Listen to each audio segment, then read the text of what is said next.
C'est évidemment en musique que le grand Jojo fait sa dernière entrée. Dans la basilique de Kuckelberg, 400 personnes sont venues lui rendre un dernier hommage, non sans émotion. Sachez qu'il a fait partie du quotidien de beaucoup de Belges, qu'on est fiers de lui, qu'on est fiers d'être bruxellois, que Bruxelles a une âme particulière et que c'est probablement un des plus bels ambassadeurs de notre cœur qui nous quitte aujourd'hui.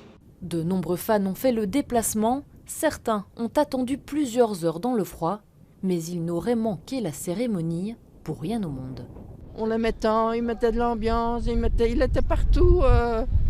Dans toutes les fêtes, il était là. On perd un peu la tradition bruxelloise et c'est un des derniers icônes encore avec Tone et Annie Cordy qui nous a déjà quittés aussi. Et je l'aimais beaucoup, beaucoup. Il était très sympathique, très gentil. Je voudrais surtout remercier sa femme qui nous l'a laissé partager pendant toutes ces années afin de nous donner une joie immense. Son épouse, Nicole, et ses petits-enfants sont au premier rang. Beaucoup d'amis sont aussi présents.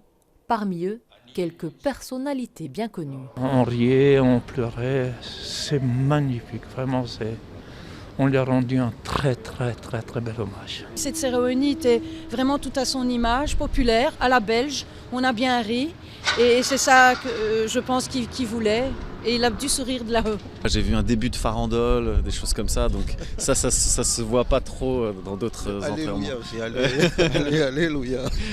Arrivé en musique, reparti en musique pour un dernier voyage,